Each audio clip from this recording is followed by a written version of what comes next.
With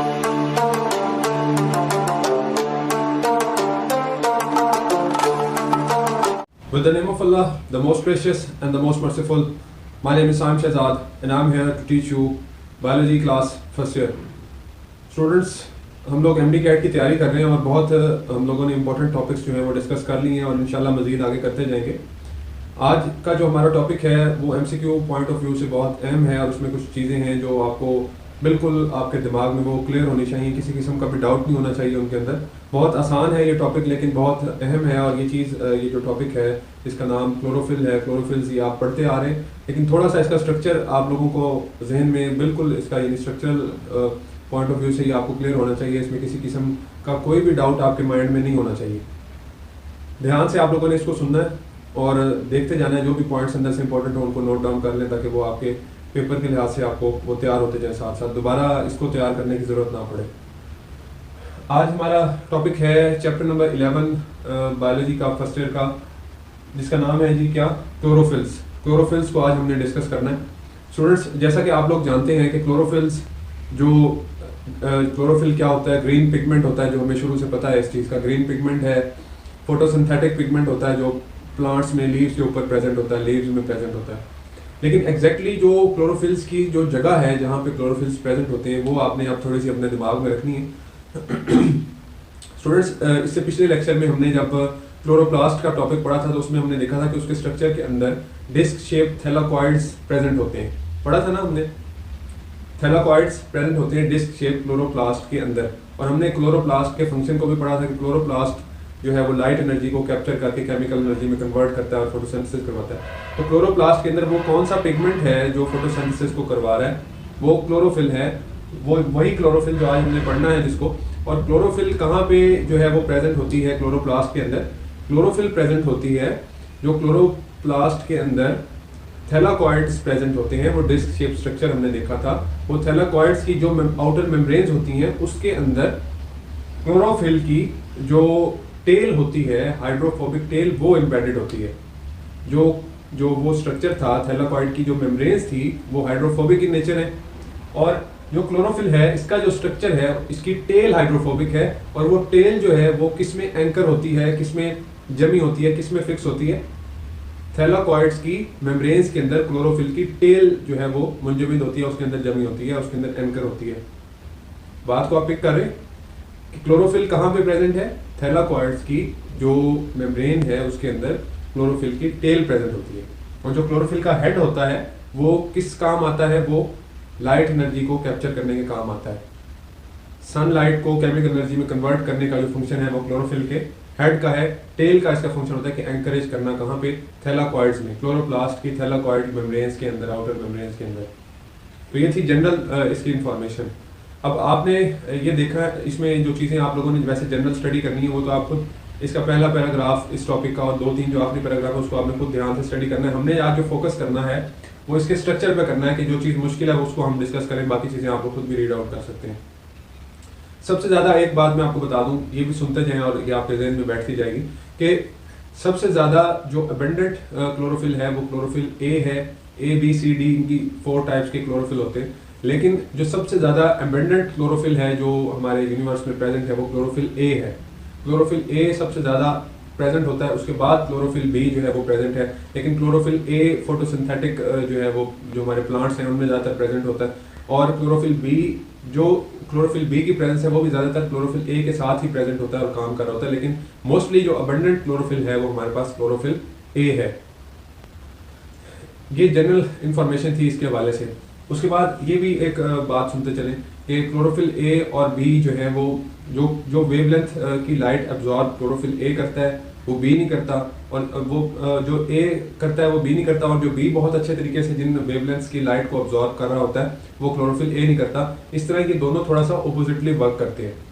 ये चीज़ भी आपने अपने माइंड में रखनी है कि क्लोरोफिल ए जो वेवलेंथ की लाइट को एब्जॉर्ब करता है वो क्लोरोफिल बी नहीं करता, और जो बी करता है वो ए नहीं करता। थोड़ा सा इनमें ये बिल्कुल एक दूसरे के ऑपोजिट चलते हैं with respect of light absorption, क्योंकि दोनों का काम लाइट एब्जॉर्ब करना है और दोनों एक दूसरे के थोड़ा सा ऑपोजिट काम करते हैं और ज़्यादातर एक दूसरे के साथ साथ काम करते हैं। लेकिन मोस्टली जो अबेंडेंट है वो क्लोरोफिल ए है।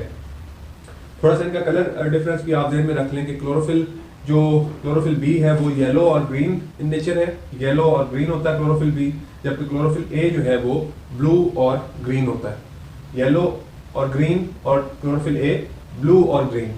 तो ये दो इनके मुख्तलिफ कलर्स हैं, ये आपको याद रहने चाहिए। ये MCQ पॉइंट ऑफ व्यू से ये बात बहुत अहम है कि क्लोरोफिल बी जो है वो येलो ग्रीन, जबकि क्लोरोफिल ए जो है वो blue and green in colour होते हैं।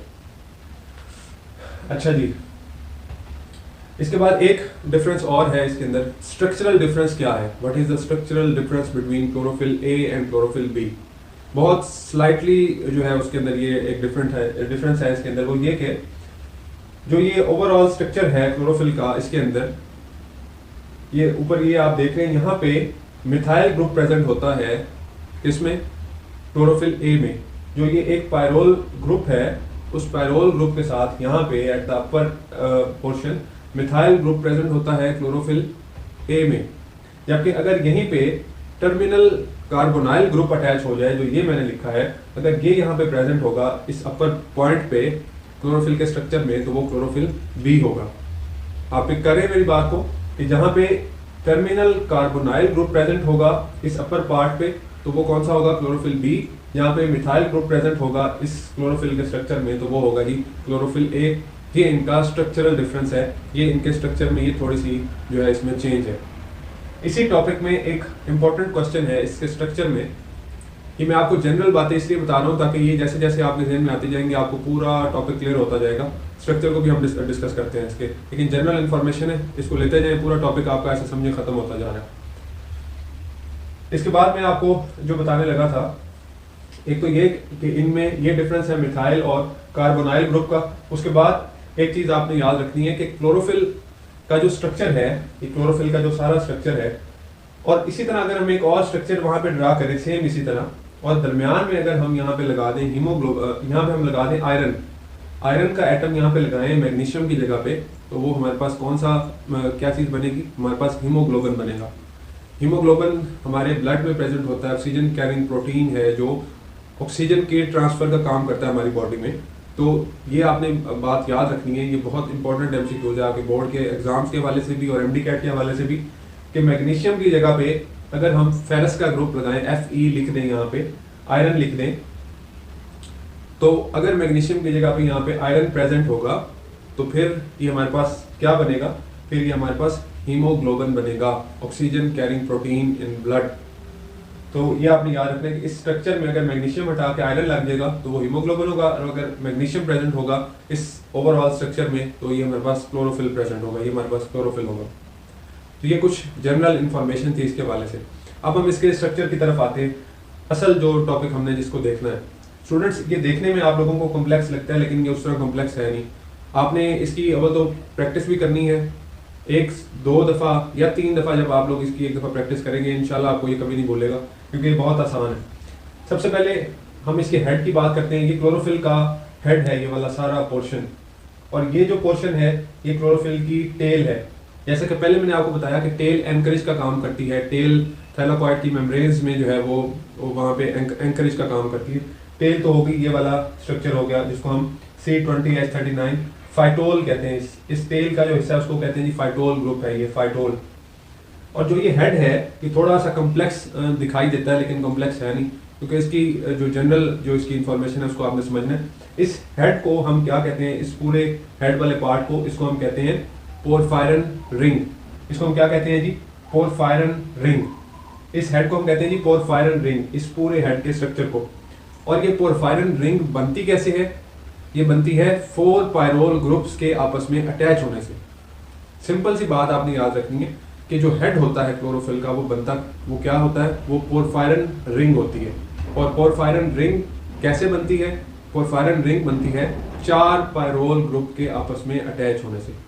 और इस 4 पायरोल ग्रुप को आपस में जोड़ता कौन है, ये जो 4 पायरोल ग्रुप हैं इनको आपस में जोड़ता कौन है, इनको आपस में जोड़ता है जी मैग्नीशियम। मैग्नीशियम इनके दरमियान में प्रेजेंट होता है। और जो ये पायरोल ग्रुप होते हैं ये 4, ये मैग्नीशियम से कैसे अटैच होते हैं, इन पायरोल ग्रुप्स में जो नाइट्रोजन प्रेजेंट होती है वो नाइट्रोजन किसके साथ अटैच होती है जी, मैग्नीशियम के साथ। सिंपल सी चीज है कि 4 पायरोल ग्रुप जो उनके अंदर नाइट्रोजन प्रेजेंट होती है, वो नाइट्रोजन किसके साथ अटैच हो रही होती है, मैग्नीशियम के साथ। जो मैग्नीशियम इस पूरे क्लोरोफिल के मॉलिक्यूल के दरमियान में प्रेजेंट है। इस तरह ये आपका इसके हेड का स्ट्रक्चर बनता है कि 4 पायरोल रिंग्स नाइट्रोजन के थ्रू मैग्नीशियम के साथ अटैच होती हैं। और क्या स्ट्रक्चर हमारे पास बनता है जी, पोरफायरन रिंग बनती है। इस हेड को हम कहते हैं पोरफायरन रिंग, जो 4 पायरोल ग्रुप्स प्रेजेंट होते हैं और उनकी नाइट्रोजन्स जो है वो मैग्नीशियम के साथ यहाँ पे अटैच होती हैं। इस तरह हमारे पास ये स्ट्रक्चर बनता है जी इसके हेड का। और फिर इसकी टेल कैसे अटैच होती है इसके हेड के साथ, एक पायरोल ग्रुप के साथ इसकी टेल अटैच होती है। जैसा कि ये आप देख रहे हैं, ये एक पायरोल ग्रुप है, इसके साथ इसकी टेल अटैच हुई है। एक पायरोल ग्रुप के साथ इसकी टेल अटैच होती है, एक पायरोल ग्रुप के साथ इसकी टेल अटैच होती है, और फिर ये पूरा स्ट्रक्चर बनता है जी क्लोरोफिल का। बहुत आसान है। हेड को हम पोरफायरन रिंग कहते हैं, जिसके अंदर जो बनता कैसे है, जो 4 पायरोल रिंग्स के साथ बनता है। 4 पायरोल रिंग्स कैसे वहाँ पे रहती हैं, स्टेबल रहती हैं, वो उनकी जो नाइट्रोजन एटम्स होते हैं वो किसके साथ अटैच होते हैं, सेंट्रल वाली मैग्नीशियम के साथ। और एक पायरोल रिंग वो आगे किसके साथ अटैच होता है, टेल के साथ। और टेल क्या है, टेल को हम कहते हैं जी फाइटोल ग्रुप। फाइटोल रिंग, ये टेल को हम कहते हैं फाइटोल ग्रुप। फाइटोल अटैच होता है एक पायरोल ग्रुप के साथ। और क्या काम करता है फाइटोल, एनकरेज का काम करता है कहाँ पे, थैलाकॉइड्स की मेम्ब्रेन्स के अंदर। जबकि जो इसका हेड होता है वो लाइट एनर्जी को कैप्चर करके केमिकल एनर्जी में कन्वर्ट करने के काम आता है। ये चीज़ की आज की हमारी सारी इंफॉर्मेशन क्लोरोफिल्स के लिहाज से। इस टॉपिक को ओवरऑल एक दफ़ा रीड आउट करें। जो जनरल इन्फॉर्मेशन है इसके अंदर आपने क्लोरोफिल ए और क्लोरोफिल बी का मॉलिक्यूलर फार्मूला भी देखना है और उसको एग्जैक्टली याद करना है। ये मिक्सअप होता है पेपर के अंदर, आप लोग भूल जाते हैं, उसकी प्रैक्टिस करें, उसको याद करें। जो क्लोरोफिल ए और बी का मॉलिक्यूलर फार्मूला इसके अंदर दिया गया है। बाकी सारी चीज़ें बिल्कुल सिंपल हैं, उनको रीड आउट करें। इंशाल्लाह आपको ये बिल्कुल ज़बरदस्त तरीके से तैयार हो जाएगा। और इसकी जो ये स्ट्रक्चर है इसको 2 से 3 दफ़ा आप इसकी प्रैक्टिस करें रजिस्टर पर, इंशाल्लाह आपको ये तैयार हो जाएगा। अगर कोई क्वेश्चन है तो ज़रूर पूछें। अगर ये वीडियो इन्फॉर्मेटिव लगी हो तो चैनल को जरूर सब्सक्राइब कीजिए, और अगर कोई क्वेश्चन हुआ तो कमेंट सेक्शन में ज़रूर पूछिएगा। साइम शहजाद को इजाज़त दीजिए। अल्लाह हाफ़िज़।